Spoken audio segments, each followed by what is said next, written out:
I knew there would be some Wu-Tang apparel when you walked out after here. you sung the praises of Wu-Tang at that Chicago convention show. You saw that? Yeah, of course I did. You talked about how that era, 1991, 1995, 4 best years in American history. I agreed. You agreed, right? I agreed. I'm a little disappointed. They promised me Desi tonight.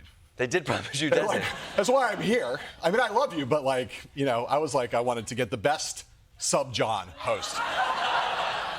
First of all, I don't consider myself a sub-John host. I am the host of the goddamn Daily Show. Yes. You will respect that. And you should understand that all of the best groups have a lot of members. ODB, Jizza, RZA, Master Killer, Inspector Deck. These are groups. Plans, if you will. I can't believe some of the ones you're leaving out there, like Meth, who's going to come over here and beat the shit out of you for that. But here's how you know that I actually knew it was you. Okay. After all that discussion that we had on my podcast last week about the food of Chicago. Yes, I was slumming it, and I did your podcast. He did. Yes. He was great. He was great. You got to listen to it, Impolitic with John Heilemann. Here's the thing. Good So you promo. didn't come to Philly. No, I didn't. You know what they make in Philly? What do they make? Cheesesteaks. Cheesesteaks, famously. There's two of them, two famous cheesesteak makers. Yes, I've been to one of them. Which one? Geno's, I think? Well, we got... now, these were purchased after... They're open 24 hours. These were purchased in the middle, like about 3 a.m. It's Pat's and Geno's, right? Pat's and Geno's right next to each other. Geno's steaks, right? Wait, you're bringing me old meat? Well, no. These were transported from Philadelphia as if they were severed limbs, okay? Like on ice, very well, like it's really hygienic. Don't worry. It's going to be great. But yeah, Cold cheese whiz, there's nothing better. There's nothing better. And this is Pat's Kingdom Steaks. Now, these places have been operating in Philadelphia for like 80 years. They're a block away from each other. And people will fight you in Philly over which one of these is better. Yeah. They're indistinguishable. if you take one of these pieces of steak and cover it in cheese whiz, right. which is you're supposed to do, and onions, you can't tell the difference. Wait. You don't have to eat it now, because I know how eating on the air is not cool. But I wanted to make sure that you had an offering. An offering. What do you think these people want to see, John? This is the smartest audience on television. Eat it.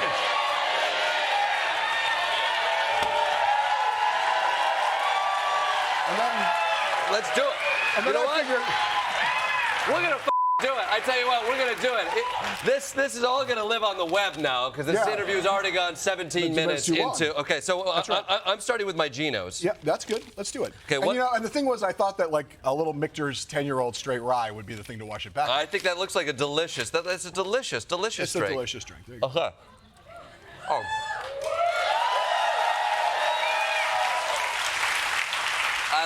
I like my meat cold and wet, I tell you that. Okay, that's a delicious cold, wet meat. There's nothing better than cold cheese whiz, Jordan. I know, right? Pat, how would Pat's describe their attempt at a cheesesteak? Better than Geno's. They would say better than That's Geno's. what they would say. And traditionally, there are peppers on a cheesesteak as well. Some people like the peppers. Some people don't like the peppers. Some people just, it's with the onions, you either order with or without. Oh. That's the first question you get. What kind of cheese? With. And then with or without. For with onions or without onions. Oh, you gotta have onions. You gotta have some onions. That's right. Okay, I'm gonna try this. And as I'm trying this, I want you to encapsulate, as if we are eating in Philadelphia, your experience last night at the debate in Philadelphia. Oh my God. Well. I mean, could these things be more oddly phallic, right? And I know sub sandwiches are phallic, but like something when you make it cold, it feels. Now I wouldn't. Right? I mean, I wouldn't say oddly phallic. I'd just say plainly phallic. They're plainly Obviously phallic. They're Just plainly phallic to the max. All right. The debate. He's having more. He's like, I'm just having I'm a man of the people. I love your cold, wet meats. Well, I heard you talking about you had Malort in Chicago, and you were like waxing rhapsodic about the fact that it tasted like you'd eaten a leg of a wet dog. Yeah, indeed. And I thought, if a man enjoys eating the leg of a wet dog or something that tastes like that, cold cheesesteak is a close approximation on the Eastern Seaboard. My job for the Daily Show, I get to sometimes sit behind this lovely desk, but most of the year I am out in the middle of the country, eating the food that America has to offer, and usually it is this. And I love it. I'm Tim Walz without the folksy charm, you know? So send me into your gas stations, and I will sup at your tables. Or the military, or the 40 years of military service. Okay, if you want to nitpick here, all right. So you were there. Right. You were there. You want to know about the debate? I want to know about the debate. You guys want to know about the debate? First things first. She kicked his ass.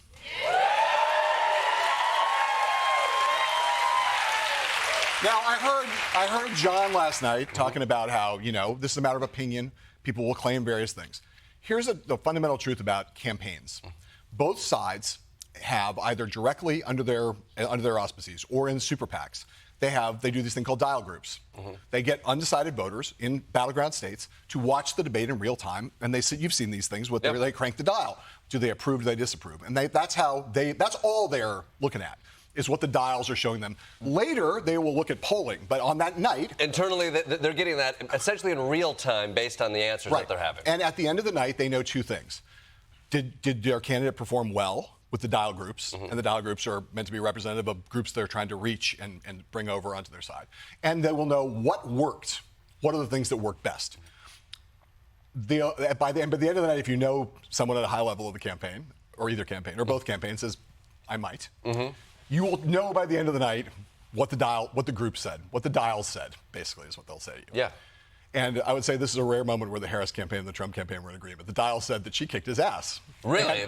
And the Trump campaign was aware of that, because I don't know if you saw, Donald Trump had numbers. I think one of them was 90, one of them was 74. I think there was a pi squared in there. He had numbers. I thought that was the funniest part when he came into the spin room, because Trump is full of shit most of the time, and he makes up all kinds of things. But that was one of those things that was the most made up thing on earth. And of course, like the story about how everybody in America wanted Roe v. Wade to go away, which we'll come back to, it was easily verifiable because, of course, all the networks were going to put up their numbers. CNN was broadcasting their numbers half an hour later and showing that, in fact, all their Insta polls also showed that Harris had won. And I'll tell you the other thing is that what she did best on were all of the abortion-related questions. All of the stuff about women's reproductive rights. Those were the things. That stretch, she had about a 2.5-minute answer when she really started to come on strong in the debate, and she was very emotional, very direct, very powerful. The dial groups loved that. That was off the charts, even in the drug. These are all undecided voters, so they're essentially different groups that the campaigns are monitoring. But there are no Trump fans in these groups, and there's no Harris fans. These are ostensibly people who haven't made up their mind. They're undecided. They're psychotic, insane people who I can't wrap my head around. But these undecided. There was some poll that around 30% of people wanted to know more from Kamala Harris. Right. What did people actually learn about Kamala Harris? Well, I'll tell you what. I think there's two ways to look at that. That when you think about this from the Harris kind of strategic standpoint. One thing was the New York Times Siena poll. It basically said there was a lot of people who still don't feel like they know very much about her and they wanted to know more. That was one thing that you could have tried to aim to do. Tell your story more, try to explain some of your changes on positions, all that sort of stuff, right? But if you look back at the history of presidential debates, the way that they are often remembered as who won them and who lost them is on one metric and one metric alone, which is who commands the stage, who commanded the sphere of battle. And for a candidate who's in their first general election presidential debate, Bill Clinton and others would say, Americans are watching to see whether they can imagine this person as the commander-in-chief, as president of the United States. Can they go toe-to-toe with an adversary in the moment? Do they command the debate? Is the image of command left in people? So it's a plausibility test. And I just think there's no one with eyes in their head who didn't think that Kamala Harris was the one who commanded the stage last night. And that's why, between the dial groups and just the plain obvious thing that Trump, as maniacal, irrational, mentally, psychologically, emotionally, spiritually failing as he is at this moment, she was, was she perfect? No, but she was strong, right? And I think that she came across as strong, and she decided to play that prosecutor role, and she played it really well. She was incredibly, as you said, incredibly well prepared. And she kept coming back to her themes that she wanted to hit. Yeah. And I can't, as a debate, quad debate, which is not how are people going to vote. 8 weeks from now is when the election day is. Yeah. These people are still undecided. Most of the people are not waking up today going, okay, I've decided. Well, she looked presidential. Yes, and as you said in off camera, I think, to these fine people out here, you're dealing with a lunatic. You're dealing with a pathologically lying, insurrection fomenting, democracy degrading, defiling asshole, and so. Allegedly. So it's a tough like imagine how what that the challenge involved in doing that and holding your composure, and I'll say because no one did this better than John did on the night of the first debate. I get it. You like Jon Stewart. Well, hey. He did look. He's like your comedy hero. I like Jon Stewart as well. Okay, yes. But he put up those pictures of Biden slack-jawed. It was a 4-box. And he's like, when they did the debate prep, did nobody show him these pictures? Because these don't look great. She was so aware of the split screen and how the split screen would work that I feel like it was like a bizarro world Biden debate in a lot of ways last night, right? Because Trump, the split screen that with Harris was doing to Trump what the split screen with Biden did to Biden, right? Biden suffered in that split screen with Trump, and Trump suffers in that split screen with her. He looked angry almost throughout. Watch it without the sound on. I don't disagree, and I think Kamala looked more than adept. She did look presidential. I think she was masterful in many ways of both seeming above the fray, right, but also poking him as well. Yes. But this audience is different. I think people don't see Donald. I don't believe people saw that and saw Donald Trump for the first time as a diminished man. No. He looked angry, but angrier has been something that he's been selling the American public, and there's that 45% who love that. Do you actually think? I don't think you're going to take away Trump voters from Trump. Mm-hmm. I think what she's trying to get across, I think now, is that he is not just the old candidate in the race now. The generational contrast. She wants to be changed. She wants to be younger, and she is in some ways implicitly pushing the argument that took down Biden, which is that. I mean, Donald Trump's mental acuity. I say this not in a just a trashing him kind of way, which I'm happy to do sometimes. But I think about a minute and a half ago. But he's getting worse. I mean, he's never been wholly linear. Let's put it that way, right? But if you go back to 2016, when he really won the election against Clinton, in those last 10 or 12 days of the election, they managed to get him to talk about trade, the border wall, China, and he was actually a pretty disciplined candidate for the crucial 10 or 12 days of the election.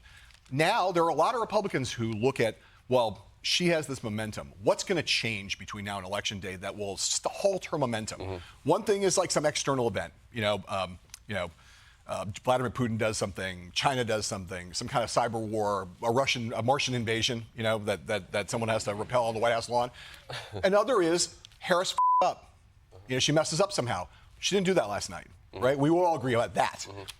And the third thing, which Republicans all are hoping for and praying for, and what they've been trying to beg Trump to do, is be a disciplined, focused, rigorous, consistent candidate. Yeah. Make these arguments. That's what we're begging him to do it, mm-hmm, with this idea in mind that he can pull it together in these last 8 weeks and become this thing that occasionally he was in the past.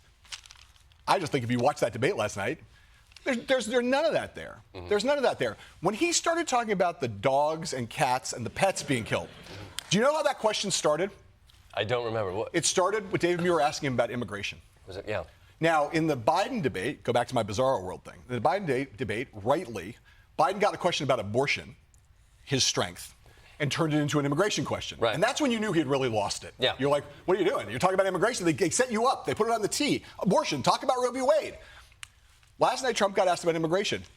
The issue he wants to talk about. That's a sweet spot. But Harris had baited him on the crowd size thing. Mm-hmm. So he turned away from immigration and then proceeded to discuss the size of his crowds. Mm-hmm. World War III was coming. The size of his crowds again. And then the apparent, obviously completely made up, holocaust of the cats, dogs, and pets in Ohio. Bear in mind that in the last 100 years in occupants of the White House, every single one of them has had a pet. Except for Donald Trump, because he's a sociopath.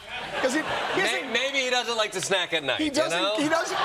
The guy cares less about dogs and cats than any occupant of the White House ever, and that includes like other bona fide sociopaths. Well, it is such an example too. You give Donald Trump enough time, he's not prepped for anything. He's always grasping at straws, and frankly, he's only got a handful of straws. Right? He's got his immigration, his wall. He's got a couple things he's going to bang that drum, and whatever he read on the internet that day, right, and that's what you see getting amplified. He brings brings the internet to life. And you saw when he arrived in Philly, Laura Loomer, who's like literally the craziest person on the right, crazier than anybody in the history of the right. That's a hell of a crown to wear, I gotta tell you. When she got off the plane, you were like, he's going to be talking about the cat carnage in the non-existent cat carnage in Ohio. And I will say this again to the question of can he be a disciplined candidate? What's the other thing he was supposed to do last night? Tie Kamala Harris to Joe Biden's economic record. The first time he mentioned it was at the 1 hour and 24-minute mark of a 1 hour and 30-minute debate. And the way he mentioned it was to say, she is Joe Biden. She is Joe Biden.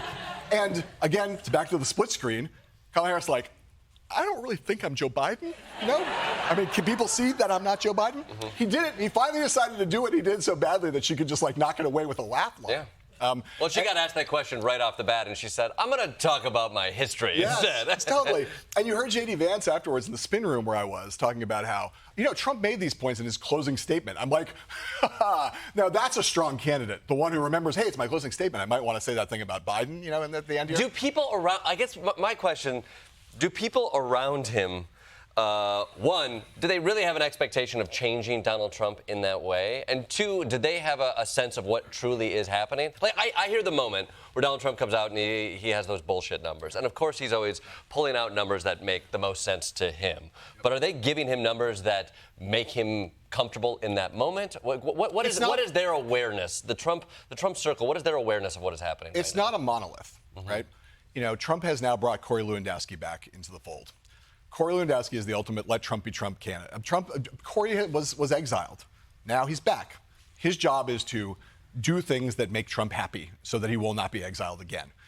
The professionals in that group, people like Chris LaCivita, the campaign manager, and Susie Wiles, the co-campaign manager, you would say whatever you want about them and their values or whatever in working for Trump, but they're professional people who've run important campaigns before, and they are the ones begging Donald Trump to please talk about how she's a San Francisco liberal. Talk about how she's a flip-flopper. Talk about how she's a phony. Try to make her explain how she went from being in favor of all these liberal positions to being against them. And they are, I think, constantly must live in hope, because if they don't live in the hope that they can change him in some way, the world is very cold and dark. If you think that this Donald Trump is going to be the Donald Trump you're going to get for the next 55 days before Election Day, because that's a Donald Trump.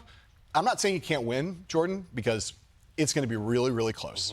But man, I think every Republican strategist in the country looks and says, if this guy ran a standard Republican campaign against her, there's a playbook, and he would appreciably increase his odds of winning if he were to be able to remotely execute that. And we have no sign that he can. There's this also the thing we were talking about this a little bit before. I've been in a lot of spin rooms in my life. And I'm very impressed. Pretty cool room to be in. You get to hang out with a Scaramucci now and then. You get to be with the mooch. Here's the thing about this. People go, oh, are you in there? Somebody wrote to me last night, a friend who said, were you in the room where it happens? I'm like, no, the press is never in the room where it happens. We don't sit in the debate hall. We sit in a room next to the room where it happens, and we all get to sit together in a giant room watching it on TV, just like you at home. And the only advantage is that when it's over, a bunch of professional liars come out and we get to be lied to our face. But don't you think there's something? And I never miss it. But it feels like we talked about this in the beginning of our show. It feels like Trump thinks that is the room where it happens. Well, he doesn't prep for a debate to articulate a vision of the future to America. He preps for a time to lick his wounds and bullshit the press with more cameras. That's where all his energy goes. You got the show. Totally. Sadly, people shouldn't be performing for you. That's a nightmare. 100%. Well, Trump should be performing for the people at home, but he doesn't see it that way. I think I may have told you the story for a little while in 2015, 2016. Don't retell me a story, for God's sakes. Well, these people I haven't heard. Trump liked me for a little while. He liked you, is that right? I wrote a tweet about him when he first entered the race in 2015. I said, the Republican Party is getting more racist, nationalist, and xenophobic. I think Donald Trump has a chance to win. And I saw him at a face-to-face interview with him the next day, and he said, after he had tweeted, @Jay Howe is finally starting to understand me. And I went and did this interview with him, and I said, I thought you might be pissed. And he was like, no. At that moment, there were people who didn't think he could win and people who thought he could win. Binary. And if you were on the side of people who took him seriously, he didn't care why. You could have said, the whole country is now members of the Ku Klux Klan. Donald Trump's a shoo-in. He would have been like, thank you. for understanding. He didn't care. He just didn't want to be, he didn't like the people who were saying he has no chance, he's a buffoon, he's doing this as a branding exercise. I was on the other side. And for a little while, whenever I would see him, he would say, Heilemann, you're starting to understand me. We're both German. And that always freaked me out. Because I'm not like really German in like in any meaningful way, you know. And I mean the name I have German descent, but I'm not like I didn't like grow up in Munich, you know, or you know, it's not my. But he saw something in you. Yes, it was very like it was always like a lot of like. He's always like, you know, yeah, I like he's, you know, starting to come around on. Is it the haircut? You think? The meaner I was, the more he liked me until he then got in office and my Secret Service code name became that mother. Well, there you go. That's a step up. That's right? a step up, right? That was a step up. I'll tell you what you can see in the spin room last night, though, is that it's not hard to know the things that you find out from your sources about how the dial groups went. Yeah. It's not hard to read the faces. And I will tell you, I posted a tweet last night. I took a picture as I was walking out of Matt Gaetz, what's his name? Stephen Miller? Stephen Miller.